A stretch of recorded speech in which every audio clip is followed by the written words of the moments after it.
Welcome to Melbourne Musos Facechook Live. Hang on a second, let me get my plugs in. Hang on. Oi, hello. Oi, hey, oh. Oh, there we go. Hello everybody, can you hear me? I've got a bit of a setup here. I hope it's all right. I hope you can hear everything. As I was saying, my name's Quinlan. Melbourne Musos Facechook Live, here we go.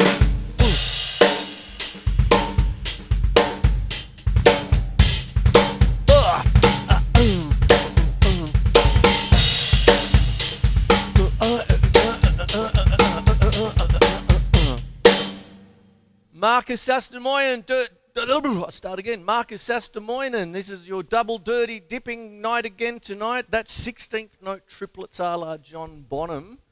And there you have it there. So what you've got is what a lot of people call the heel-toe technique. What it is really just a double tap with a smelly foot, you see. It's like that, you see. So what you've got is, you see, you got that. So you put it as a triplet, 1 and 2 and 3 and 4 and What happens is if you do it slowly, they are separate taps, you see. So what goes on is you get right foot, right foot, foot, right foot, foot, right foot, foot. And then work it up, and that's where your heel toe comes in. If I was going to explain it, I should put a camera behind me so you could see my foot with a little switcher or some such thing, but hey, it's Facechook Live, it's on the cheap. Anyway, so what you've got there is, oh, what am I doing? When I'm doing that, that's unison, right? Now, because John Henry Bonham comes up so often, it was his birthday in September, so I did a show on that and everything with that. Paul Barter, thank you for that, bringing all that up at the time. But one of the things that John Bonham did, and you can hear it on the example you sent me, Marcus, because, I mean, I've got it, you know, good times, bad times, is that you hear the hi-hat.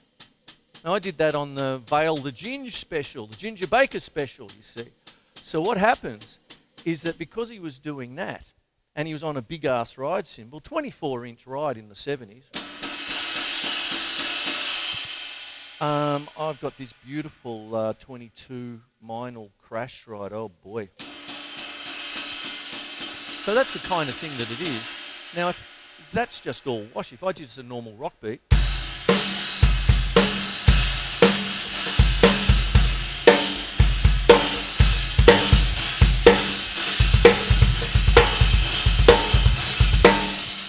what you're hearing is the beat, but what would normally be an articulated hi-hat, let's say, is really just a beautiful, but nevertheless, you see.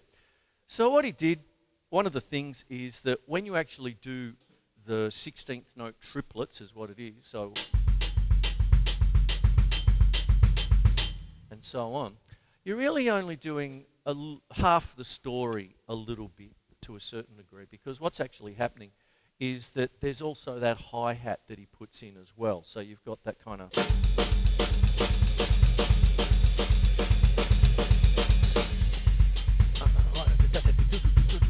So you see, so if I straddled my left pedals here, so you get... There's a good old triplet. 1 and a 2 and a 3 and a 4 and a 1 and a 2 and a 3 and a 4 and a...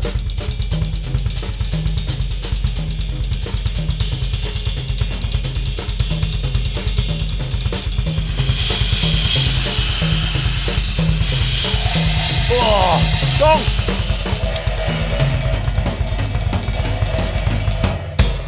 Oh, you got to do a gong. He's got to... There you go. You can't get away without hitting a gong when you're talking Bonham. That's the other secret weapon, having a big-ass gong behind you. I don't have a big-ass gong. I've got 4 little ones. They do a little arpeggio. Does anyone know Dr. Zhivago? What now, my love? Yeah, da, da, da, da, da. Gamelan is why I got them a long time ago. Anyway, there you go, with a homemade dodgy Bunnings stand for it. But anyway, Marcus, back to you. What we've got is a double tap, right? It's the same kind of technique when you want to do a shuffle. So.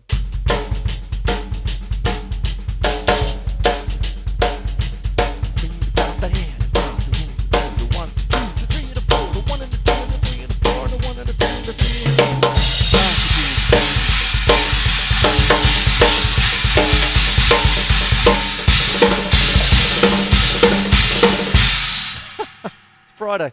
Okay, so that's what goes on there, you see. Now what happens there, you've got that, and what you've got is a triplet, which is a group of 3 notes played in the time of 2, if I'm going to be very straight with it. And what happens is that you've got 2 taps, you see. So you get 1 and a. You've got a double tap with the foot. But you have inversions. What happens if it was 1 and a 2? You see, so a 2, you see, bless me. Dumb dad joke, actually.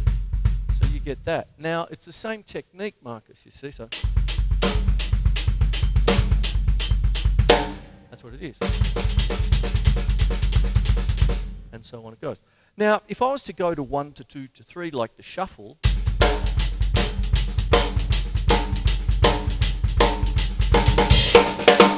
that starts to become something else, you see. So what happens is that if I did that, took the snares off,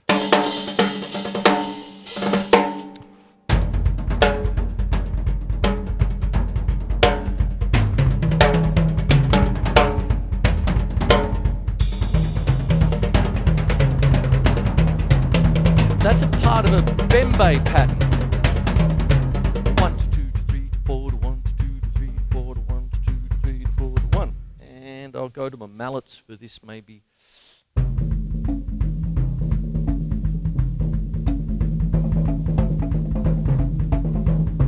Same thing, Marcus. It's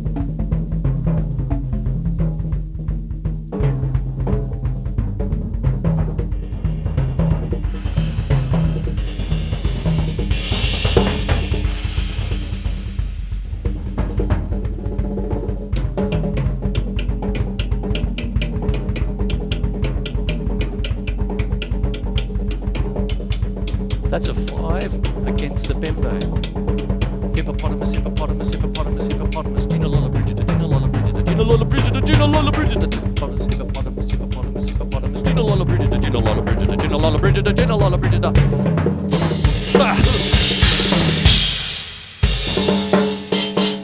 That's what you got, you see. So that all comes from. Now I've gone a little bit tribal with the mallets and stuff. But one of the things that is also really good for things like that is the baldron, okay, for Celtic music, because I should have brought it and damn. All right, anyway, I mucked it up. You've got a tipper, which is a small stick, double-ended stick with a little welt in the middle. It's got various different things. And you hold it like a pen, and you sort of have that down, up, down, up, down, up, down. Like that kind of thing. And what goes on with that is that the bass drum, to a certain degree, copies that when you're actually doing that, you see. So we've gone from Bonham to Africa, and now we're in Ireland, okay? And we're doing the same thing, you see. So you've got that. Because with an Irish jig, it's in 6/8. So what you do, 6/8 time, 1, 2, 3, 4, 5, 6, 1, 2, 3, 4, 5, 6. So what you have is 1, 2, 3, 4, 5, 6, 1, 2, 3, 4, 5, 6, 1. You see, it's the same kind of deal. And technically speaking, it's the same shit.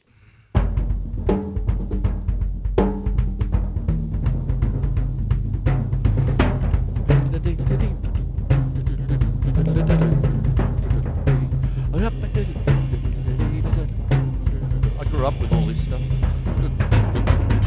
It's in my blood. That's why I'm such a Jethro Tull tragic.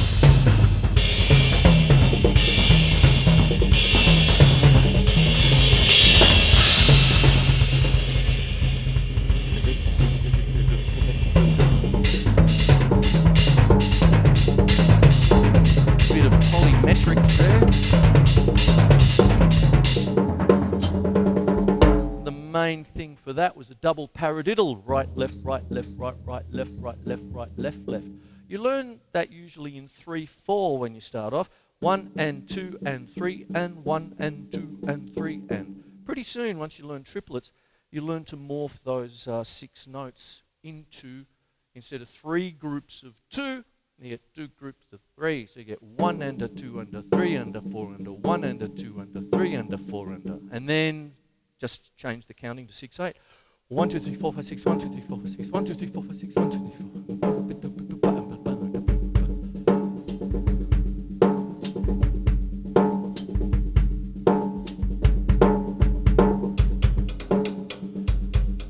And if you take the right hand and just play it. And I should have brought my cowbell as well. How unprepared am I? Damn it. I got all this shit and I haven't got the 2 pieces. Oh! Anyway, so what happens is that is an African bell pattern, you see. And that's what happens there, you see. So you get that kind of...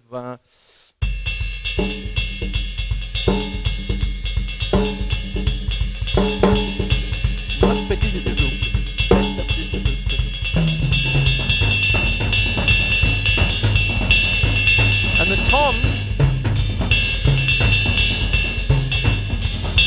are morphing into kind of a djembe kind of a thing there, you see. So that's what happens there. There's many rhythms that are based on the African bell pattern, usually played on a cowbell, which is over there. How unprepared. Oh, dear me. So that's what goes on there, Marcus. I hope that gives you something there. I've gone a little bit further than just our beloved John Henry. But what happens as well is that the same technique I can now get on a leaky boat and go across to South America and start to get into the Latin rhythms. And when you start doing things like that,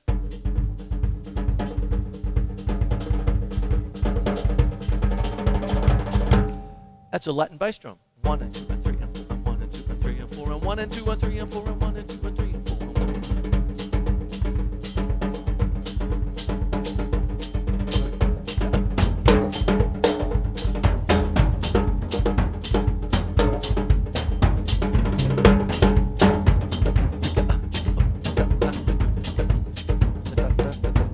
Now I'm way beyond bottom, but well, no one can get way beyond bottom. But anyway, what I'm saying is that I'm beyond the brief, the brief, Marcus.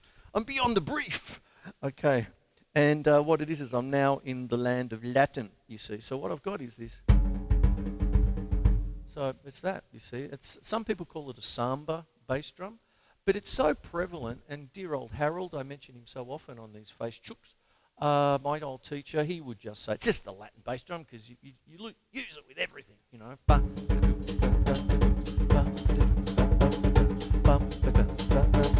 George, the jungle, watch out for that tree.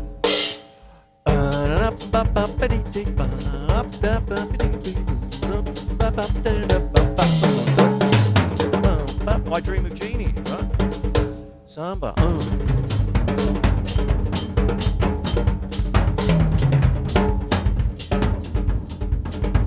Now, I'm going to keep on going because now I'm going to mention Stephen Tocci because I didn't hear from you this week, Stephen, but I'm not heartbroken. But the thing about it is that double tap is used so prevalently by Tony Allen, who was Fela Kuti's drummer, and I mentioned that a few weeks ago. So you get that kind of... and a 2 and a 3 and a 4 and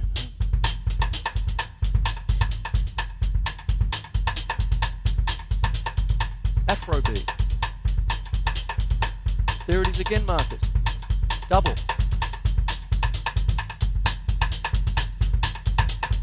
Bed's too big without you. Bed's too big without you. I don't think it's the exact beat, but you can sort of see where Stuart Copeland got it from.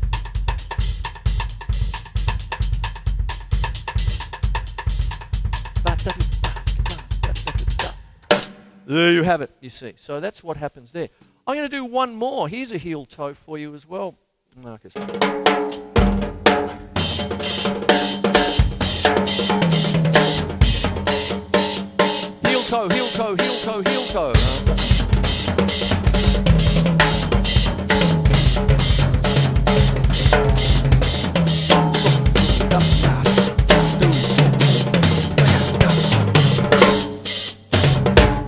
See, heel, toe. You see, so that's what happens there.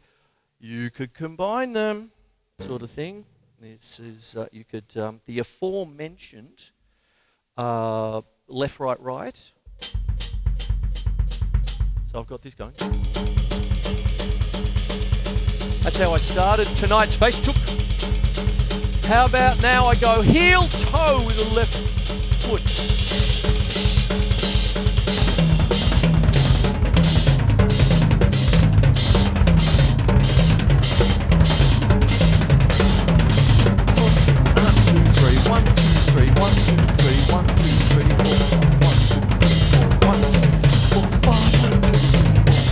Now, why was I counting threes and fives? Because I was doing left, right, right. 1, 2, 3, 1, 2, 1. There's 3. 1, 2, 3, 4, 5. 1, 2, 3, 4, 5. 1, 2, 3, 4, 5. 1, 2.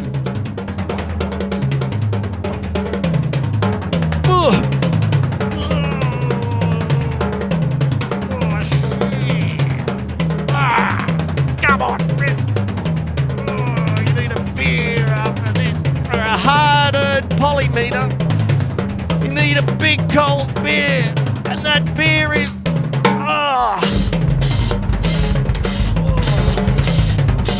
Jeez. What the bloody? You got to bloody dance to that, Chris. Jesus Christ.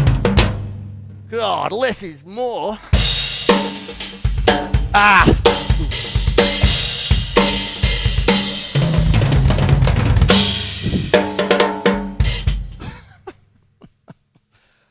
Oh, I haven't had a beer today either. I'm just doing all this sober. That's maybe that's why. Anyway, there you go. Markers, Bonham, 16th note triplets, and look at where that took us, okay?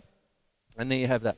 Fantastic. Took us into Facechook. Hats off to Stephen Tocci from a few weeks ago, bringing it all up. And a couple of little tips of the hat to a lot of wonderful drummers along the way, Stuart Copeland and people like that. Heel toe kind of thing. Been around for a long time. The first guy I actually saw do that was Tommy Campbell in 1981 at the Dallas Brooks Hall when he was a young gun on tour with Dizzy Gillespie. And I couldn't work out where that damn sound was coming from. And it's been done a lot since. A friend of mine, great Melbourne drummer, David Jones, has that quite a bit in his playing. And everybody, you know, it's something special, you see, when you're playing, because you can do other things. Oh, and then whoop.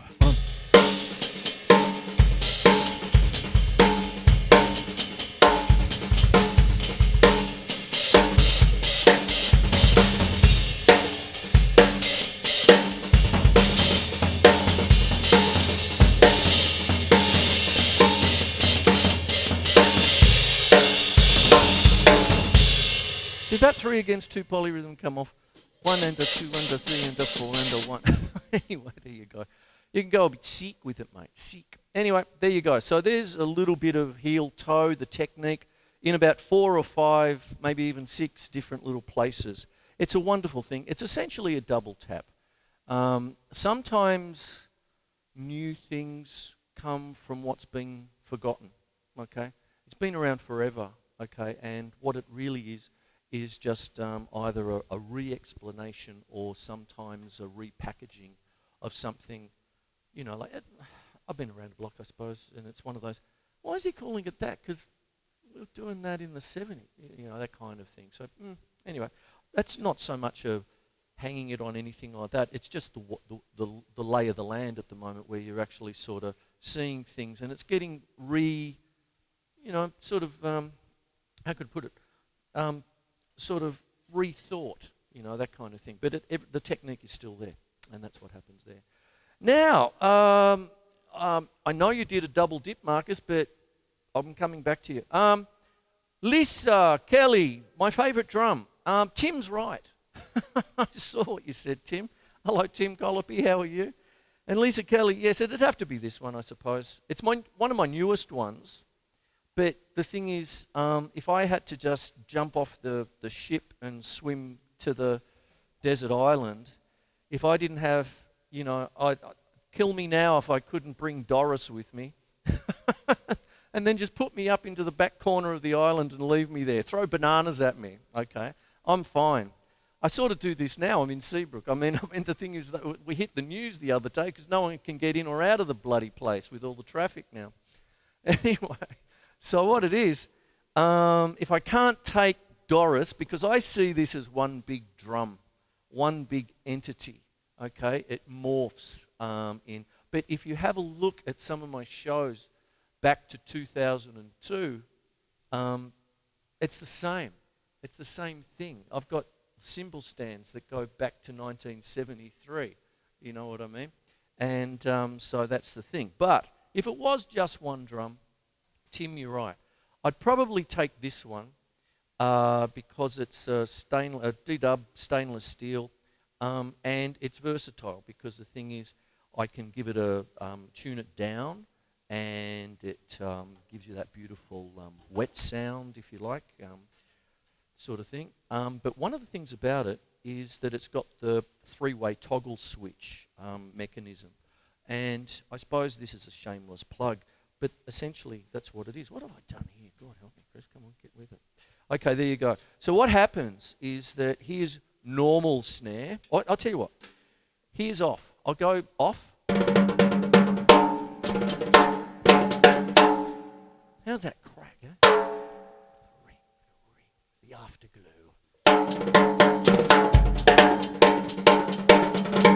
What can happen is when you're trying to be versatile, like 1 minute you're doing one thing, next minute you're doing nothing but rim shots, then you're playing Latin, then you're playing something else. It's good to have a little bit of extra ring on your drums because it's easy to dampen it down, either with a bit of moon gel or an E-ring or anything like that. But if you've already got a dry snare drum or a dry tom-tom or something like that, that's great for the purpose that you want it for, no problem. But if you have to then go to another situation, you can't make a dry, you can't do it the other way. You can make a ringy drum dry, but you can't make a dry drum ringy. You get it? Got it? Good. There you go. So this is the snares off.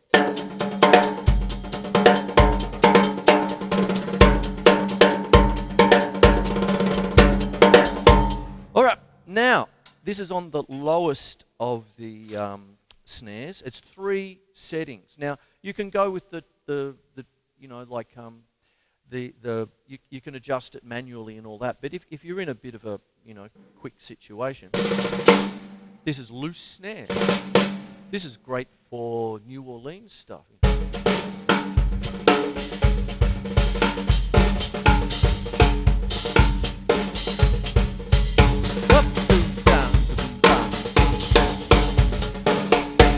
There it is there. Normal. This is how you've heard it normally.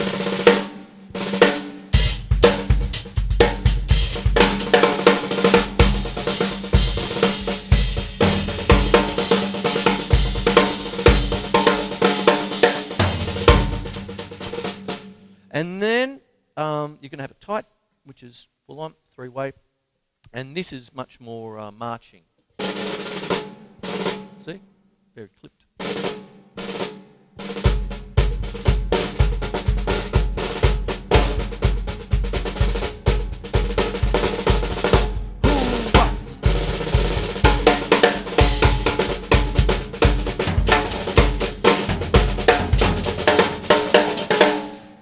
See? Versatility, that's what it is.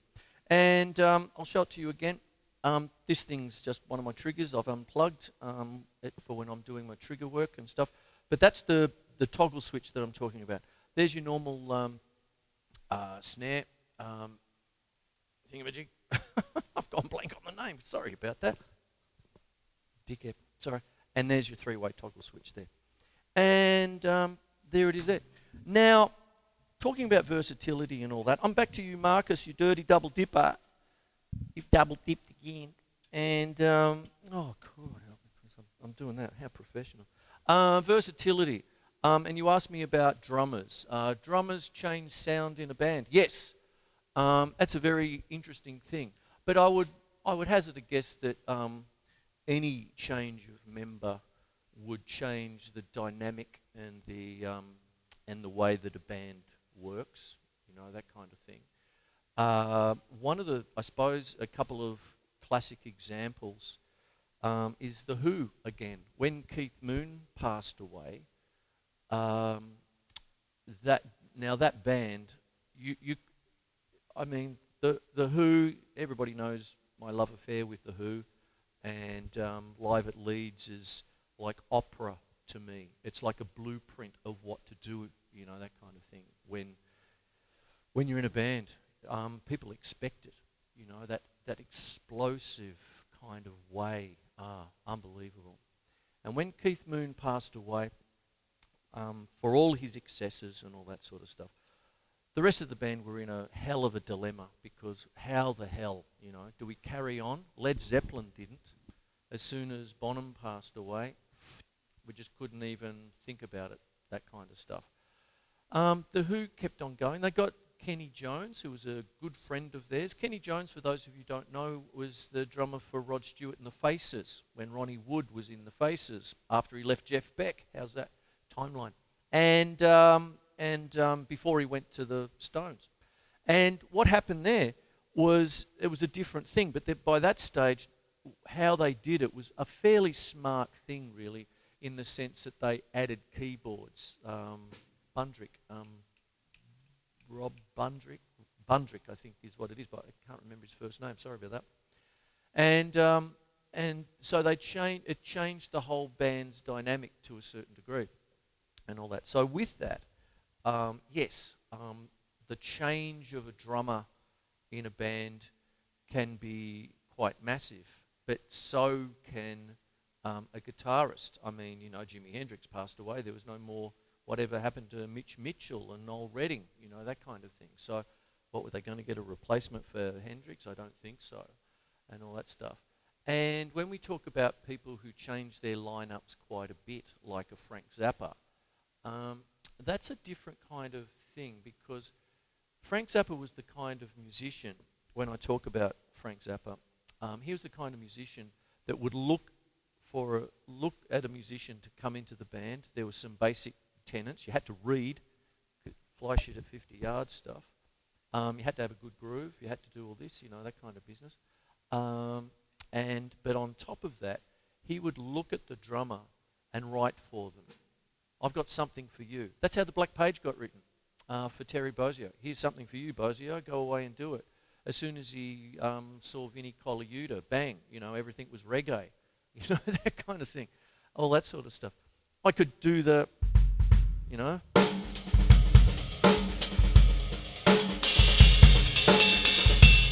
that's, the good old reggae, Colaiuta style, reggae once again with the heel toe, all that. And there's all that there. So Zappa was the kind of guy that would work with the musicians. He'd go with what he's got, that kind of thing, and all that. And of course, then there's other bands that it's, somebody's way or the highway, that kind of thing. Like if you're going to do a floor show or something like that, or if you're going to do theatre work, well, of course you can't, if you're going to do, I used to do a lot of productions, so it wasn't like I was going to go Vinnie Colaiuta, during Little Shop of Horrors, that kind of thing. And with the cartoons and all that, there's a lot of things that you can do, but when you got to, like.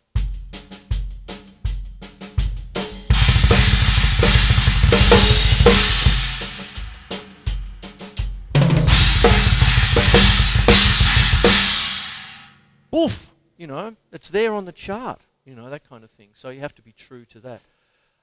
With those jobs, that kind of thing, you can put your own stamp on things, and that's what I think you're getting at. You pick characters, sort of thing. And at the end of the day, you could have the perfect sound, but if the band isn't happy, I mean, you can tell, that kind of thing. And yeah, that's about it. So there you go. There's a couple of things there for you with that. I'm getting close to the time. Actually, I'm on the time, but I'll go a little bit more, I suppose. There's that thing there. So drummers change sound in a band. Be versatile. You get different things happening. All of that sort of stuff. What I've done tonight is I've morphed into a few different things with this, in the sense that even just though it's a markers with your heel toe, that fell into Stephen Tocci because you mentioned Bonham. That goes back to Paul Barter, what we did with Bonham about a month ago now, actually. And Stephen Tocci I've mentioned. Lisa Kelly, your favourite drum. This is my favourite drum, Doris. I love you, Doris. And that's that. Actually, Marcus, I'll bring up one more thing that I just slipped up a little bit. It bobbed up last night in some typing and all of that, in the sense that when you're talking about your favourite drum, you're also talking about a guitarist's favourite guitar. And then when you're talking about that, you're talking about the sound of a band, okay, the sound. So what is the signature sound of the band, okay? Now, people like John Bonham, whatever he played, he sounded like Bonham, okay? And that's what we all strive for. But let's face it, I mean, the thing is, I remember reports. I missed out. I was allowed to go out, and I was let go. Yeah, son, go.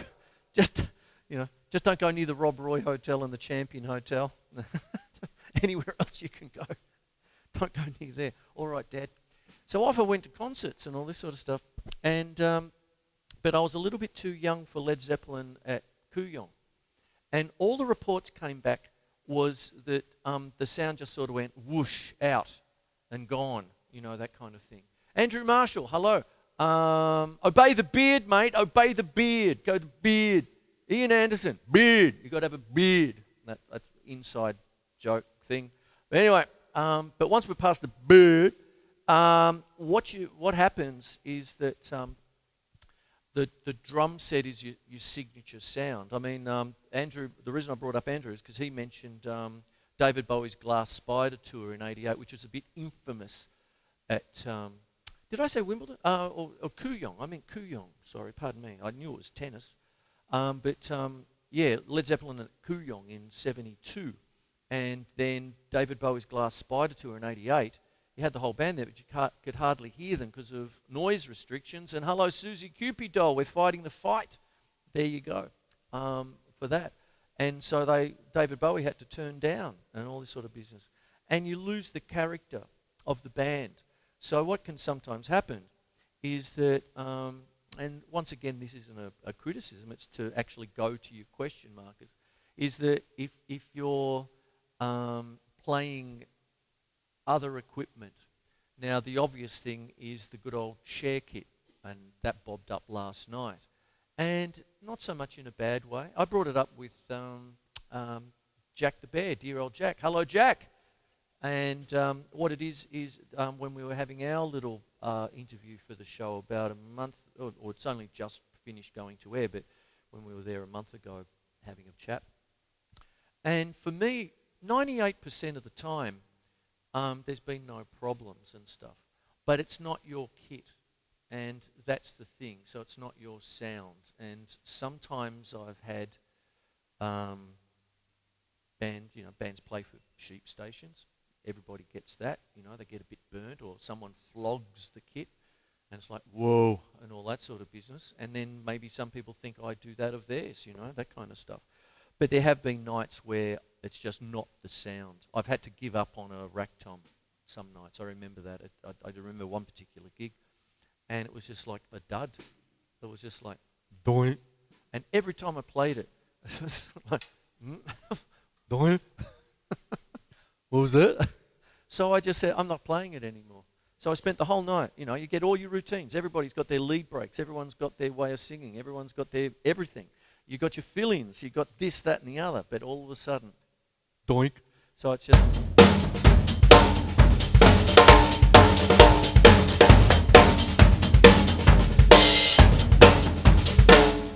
I remember another share kit where I went around and I just picked the bits that were good. played them, sort of thing, to try and keep the sound consistent. And that's a funny thing. So that's what sometimes, we all have to put up with that. And it's not even putting up. That's part of the gig. I mean, it's fantastic. You wouldn't want it any, like you want it best, and you want it, like when you can do it, get it perfect, of course, and all that. But, that's the real world. So you go with what you got again. That's the whole thing.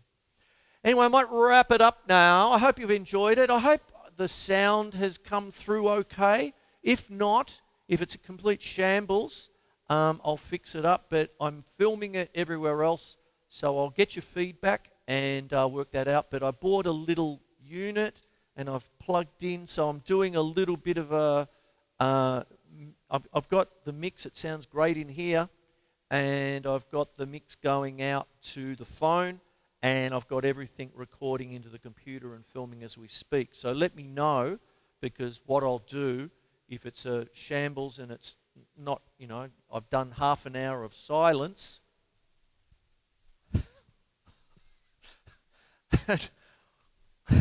So what happens is, I'll joke, I'll put it up later tonight. Okay, I'll get at it with a few boo. And there we go. So, I hope you enjoyed the show. My name's Chris Quinlan. I'd like to thank Marcus Sastamoinen, Lisa Kelly, Tim Colopy, Stephen Tocci, Andrew Marshall, anyone who's watching. Fantastic. Thank you for supporting the show. And, Friday, 6 o'clock, it works. I don't know. I'm having fun. I hope you are too. I'm out of here. I'm going to unplug, and I will see you next week. The show, Melbourne Musos, is on Sunday morning at 2 a.m. when you get home from the gig, or if you're still up and got a few Tim Tams left. And the new show is next Wednesday at 10 o'clock with Magda. Hello, Magda, if you're watching. There you go. I'm out. Take care. Bye-bye. Woo! There it is.